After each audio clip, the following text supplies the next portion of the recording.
Welcome to LFC Transfer Hub. Liverpool may have had the perfect Virgil van Dijk successor, but they chose to sell him. Liverpool have been struggling defensively this season. Many fans, pundits, and journalists have all been left baffled by how poorly Ibrahima Konate has performed this season. The Frenchman has been a walking mistake, with the centre-back being miles off his usual performance levels. Although the club may still find themselves second in the Premier League table, if their performances carry on like their last 3 games, they'll be nowhere near winning any sort of trophy this term. Arne Slot's men still have a lot of adjusting to do due to the number of players that have been welcomed through the Anfield doors during the summer transfer window. However, that isn't an excuse for their shoddy defensive work, especially after they missed out on signing Marc Guéhi in the dying embers of the transfer window. Despite the Reds being interested in the Englishman, there may have actually already been a player among their ranks who could be of use to Slot at the moment, who the former Feyenoord boss sold. Sepp van den Berg could have been Liverpool's Virgil van Dijk replacement. With Virgil van Dijk only being contracted to Liverpool until the summer of 2027, it's clear that another new player or two will need to be brought in, unless his stay is extended, of course. However, with the bad run of luck that Liverpool have had with defenders this season, such as Giovanni Leone, it would have been nice for them to already have a backup option among their ranks if needed. This player was Sepp van den Berg. The Dutchman was brought in from PC Zwolle for a small fee of £4.4 million, and although he only played 4 times for Liverpool during his stint, now that he's playing for Brentford, it's clear that he was ready to take the step up. The Dutchman was sold to the Bees for a fee worth around £25 million, including add-ons, back in 2024, with many thinking that Liverpool had robbed Brentford due to his lack of top-flight experience. And, while that may have felt like the case last season, this term, things are completely different. Erling Haaland has praised Sepp van den Berg for his performance against him. Not only is Van den Berg Dutch, but he's also 6 feet 3 inches and can play as the left or right-sided centre-back. He has a solid range of passing and, due to his stature and strength, he seems to be causing most Premier League attackers a problem. He's helping keep Keith Andrews' defensive line solid with the club now 16th in the Premier League, just 2 points ahead of relegation. And, even though they may have been beaten 1-0 by Manchester City on October 5, that didn't stop the goalscorer, Erling Haaland, from singing Van den Berg's praises after the game. Of course, only time will tell whether Liverpool will regret selling the 23-year-old, but at the moment, it certainly feels like they could do with another option at the back. Ibrahima Konate injury, progress, potential return date for Liverpool defender. Liverpool were already short on centre-back cover heading into the campaign, but now find themselves on the edge of crisis. Their failure to sign Crystal Palace star Marc Guéhi late in the window means they entered the season with just 4 central defenders, one of whom was inexperienced 18-year-old Giovanni Leone. The Italian suffered an ACL injury on his debut, reducing Liverpool to just 3 centre-backs. At the end of a torrid week that saw Arne Slot lose 3 matches on the bounce for the first time in his Liverpool tenure, things got even worse in the fitness department. Ibrahima Konate was withdrawn after just 56 minutes of the defeat at Chelsea due to a quad injury, the Reds left fearing the worst over the 26-year-old. With Liverpool already in a difficult position after 3 dismal defeats, the last thing they need is an injury crisis at the back. Slot will be preying on a swift recovery for Konate. Here's the latest news regarding the Frenchman. When will Ibrahima Konate return from injury? I don't know if it's a big injury, but I do know that he limped, Slot said after the Chelsea game. And I asked him, and he said, I feel my quad a little bit. So it might be okay, and he went off early enough, but it was clear that I had to take him off because he was limping. Despite Konate's injury, the defender still teamed up with the France national team for the October international break. Les Blues have 2026 World Cup qualifiers against Azerbaijan and Iceland on the horizon, but the Liverpool star might not be involved. Konate sat out of France's training session on Tuesday evening due to his fitness concerns, recent reports have revealed, instead spending time signing autographs for supporters alongside fellow absentee Kylian Mbappé. France boss Didier Deschamps has remained coy on injuries and admitted he didn't have any additional information on those in his camp struggling with their fitness. He is, however, expected to reveal more before Friday's battle with Azerbaijan.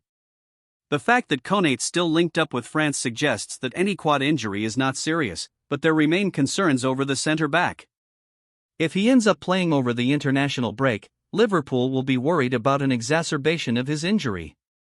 Who can replace Ibrahima Konate for Liverpool? Liverpool would be down to the bare bones with Konate. Should the Frenchman join Leone in the treatment room, the Reds will be limited to Virgil van Dijk and Joe Gomez as senior, orthodox central defensive options. Gomez has struggled to win favor with Slot since the Dutchman's arrival and has a reputation for being injury-prone himself. He's made only 3 appearances and played just 119 minutes in all competitions this term. Liverpool stance on £75 million Premier League target after private Man United transfer meeting. Liverpool are keeping tabs on Bournemouth star Antoine Semenyo, who the Cherries now value at £75 million, with the winger enjoying another stellar season, which began with a brace at Anfield. Semenyo chose to remain at the Vitality Stadium in the summer despite seeing some of his big-name teammates move on after impressive years. The Reds are now weighing up a move, with sporting director Richard Hughes also a big admirer of Semenyo, having signed him from Bristol City when he was at Bournemouth. Semenyo then cost just £10.5 million, but could now move on for more than 7 times that given his continued rise at Bournemouth, reports TalkSport. His stellar start to the season will only see the Cherries believe their hefty price tag is justified. The Ghanaian has 6 goals to his name, with only Erling Haaland above him across the Premier League. His individual quality has continued to aid Andoni Iraola's side as they again sit among the top sides. Manchester United weighed up a move for Semenyo in the summer, as did Tottenham, and it is understood that the Red Devils continue to keep tabs on the player. However, he ended up signing a new deal with Bournemouth, and Ruben Amorim instead landed Mateus Cunha and Brian Bumo. The United boss is reported to have met Semenyo for dinner in London at the end of last season to get a gauge on the player's character. CEO Omar Barada and transfer chief Jason Wilcox also held conversations with Bournemouth over the former Bristol star, but nothing ultimately came of it. United were ready to fork out £55 million to sign Semenyo, who scored 13 times last season.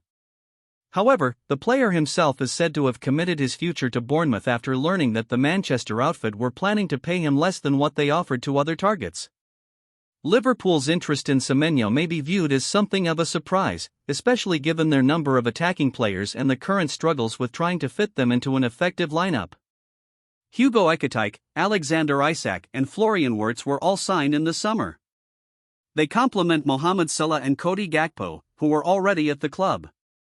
One player who did swap Bournemouth for Liverpool recently was Milos Kerkez, but the Hungarian has so far found it difficult to replicate his level at Anfield, with Andy Robertson often playing ahead of him. What Arne Slot said quietly to journalists could prove blessing as new Liverpool take needed.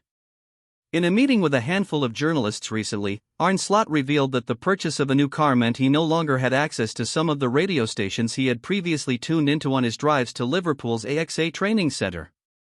It's proven to be ideal timing, as it turns out, given the knee-jerk reactions of some of the usual blowhards that are likely now forthcoming on the back of 3 successive defeats. The Liverpool head coach might be better tuning his dial to something far more relaxing for the next week or two, particularly given the dearth of club football during the international period usually provides fertile ground for some reactive sensationalism. But despite entering the break on the back of his worst official run as Reds boss, with 3 successive defeats across as a chastening week, some perspective is much needed. Back-to-back Premier League losses feel significant for Slot, whose adaptation to English football at one of the biggest clubs in world football has proven so serene. Last season, Liverpool went 7 months between them and the top flight, with September's 1-0 Anfield reverse to Nottingham Forest being followed by March's 3-2 setback at Fulham, and by that point, the champions-elect were 11 points clear of Arsenal. There's an argument to be made then, that the 2-1 reverse at Crystal Palace was the first league defeat of any consequence for 12 months. But by following it up with another one, particularly having also been sent packing from Istanbul by Galatasaray, it's understandable that some alarm bells are now ringing. Even the most sensible and level-headed of observer might be moved to suggest that Slot's side are yet to put together a complete performance this term, and their flair for late drama, which was their superpower in the early weeks, has seen them caught cold with concessions in the 97th and 95th minutes in London of late. The underperformance is explained, in part, by the high volume of turnover for a club that has previously been a bastion of stability when it came to their playing staff. In the summer of 2024, just Federico Chiesa was brought to the club and his adaptation process meant that Slot essentially kept the same squad that was bequeathed to him by former boss Jurgen Klopp. This time out, it's been quite the marked change, with headline-grabbing deals for the likes of Florian Wirtz and Alexander Isak giving little margin for error by the judge and jurors eager to pick holes in what has been a difficult period. 9 players signed and 10 sold is quite the transformation, and the revolving door at the Kirkby base's entrance will have been a congested area this summer, having recouped in sales around half of an outlay that totaled £444 million in the window. Of course, there are problems to solve for Slot. Getting Isak fit, establishing a tactical blueprint for Wirtz and figuring out a way to get Mohamed Salah firing are just 3 of the posers the head coach is faced with right now. But back-to-back defeats are offset by a maximum return from the opening 5 games that have included Arsenal and Everton at Anfield, a scorned Newcastle United at St James Park and 4th-place Bournemouth. The fixture list will, in time, begin to look more favourable for the champions, and a new-look squad will be further along in its development by then. The contrast in how Liverpool entered the September international break, fresh off beating Arsenal and signing Isak, could hardly have been different to October's, but the fact remains that the Reds remain just a point behind the leaders with 31 games to play. Slot, though, won't expect to hear such a glass-half-full assessments on his radio anytime soon.